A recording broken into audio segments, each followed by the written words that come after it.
Rob Cummins, Ambassador for Your Success. How are you today? Thank you so much for clicking on. Today we want to talk about the Reticular Activation System, the R.A.S. Have you heard of the R.A.S?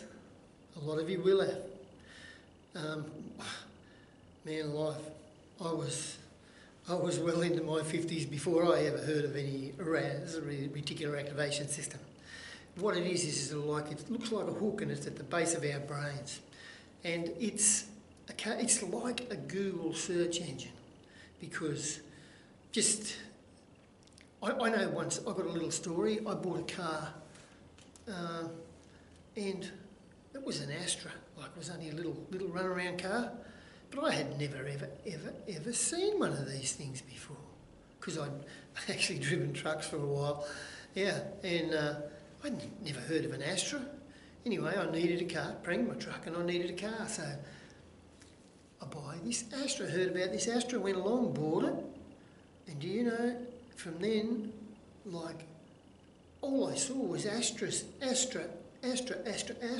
everywhere. It was astronomical amount of Astras, to be honest.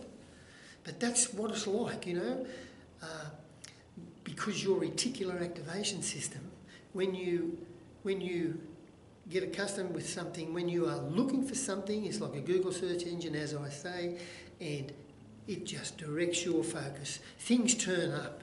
Now, things turn up in your life when you are serious, when you know what you're looking for. And ladies, like, remember, before you were pregnant, unless you were clucky, and like, okay, a lot of ladies are clucky, but for a lot of other ladies, until they get pregnant that first time, they know they're going to have kids. You know you're going to have kids, but maybe not just yet. But the minute you're pregnant, all you're seeing is pregnant women everywhere, babies, prams, cots, and anything to do with a newborn. You know, like units where, like mothers groups and things like that, you never used to think about before. Now they are everywhere. Because as soon as you decide, you know, when you decide you're going to have a kid, or next thing you know you're pregnant, you didn't really know it was going to happen, but now you're in the game. And then that's when your reticular activation system goes looking for evidence, goes looking for experiences, goes looking for things that will, because we delete, distort and generalise, and that's what it does, you know. It goes on, it's a big search engine. Oh yes, babies, mums, yes, hospital, oh yes. And you know, like, when you are going to say have that baby, then you're going to go to mothers groups, and you are going to get some education around that, parenting groups. So, and that's what the stuff you see, you know, courses, books, everything, shows, TV shows, whatever it is, they're all there, right in there. So it's just like a Google search engine. And every time we set a goal, when we write it down, when we set that goal in a really meaningful and achievable and specific way, then our brain knows what we are looking for, where we are going, and it will find experiences for us.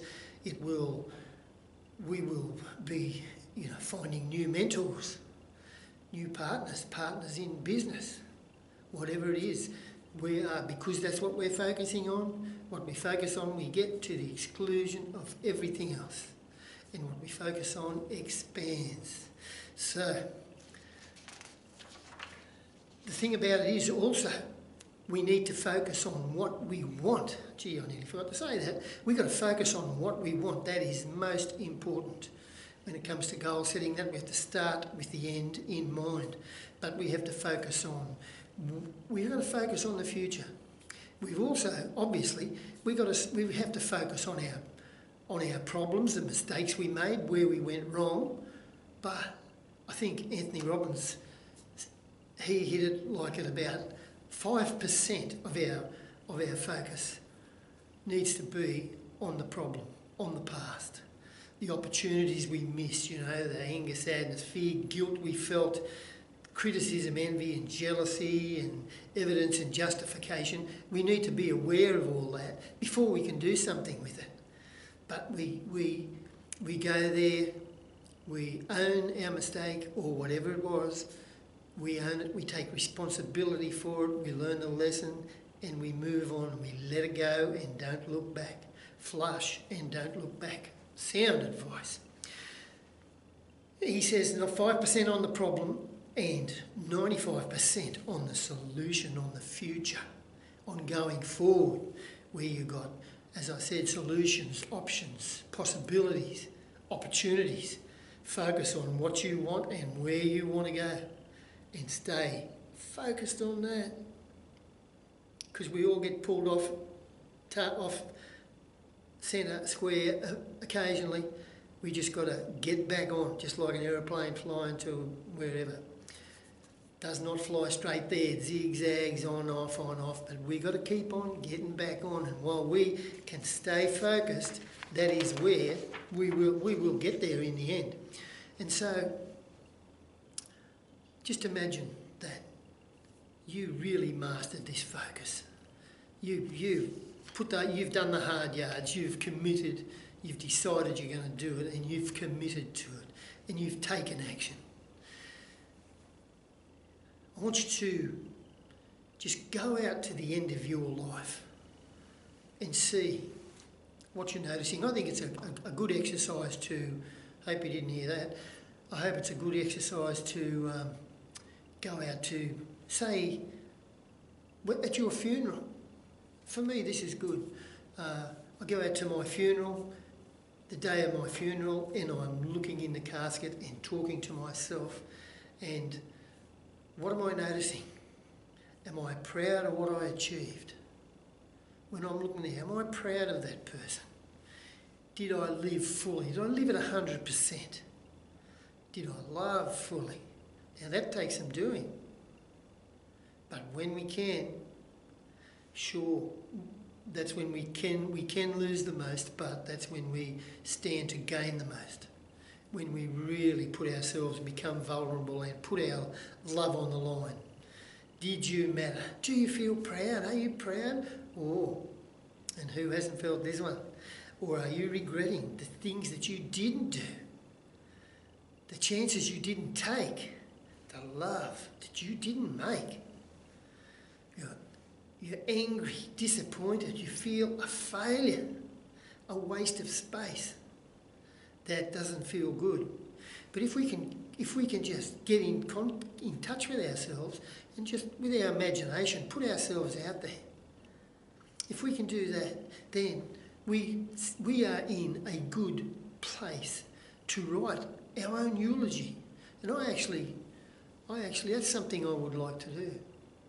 To be honest, if I had to write a eulogy like now, I've had a great life. I've made some beautiful friends. I've got a lovely family. I've had some great opportunities. But I know for sure there was a lot of times when I wasn't manning up, when I wasn't, didn't reach my full potential. Well, hey, it's a work in progress. I'm still here with some charge inside me, and that's exactly what I do. I want to reach my full potential and love my life.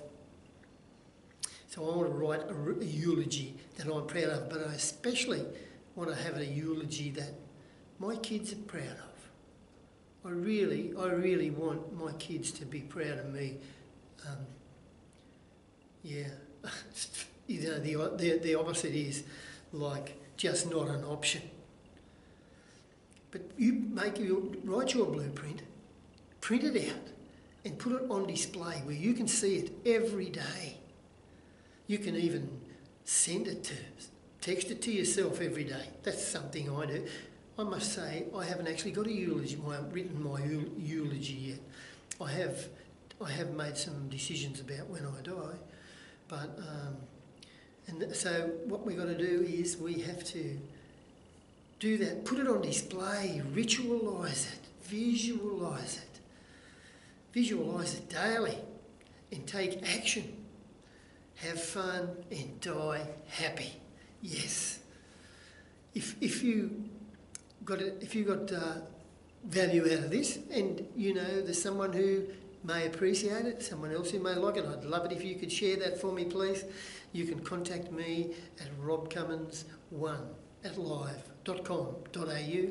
You can call me or text me on 0419 436859, and you can like me on Facebook.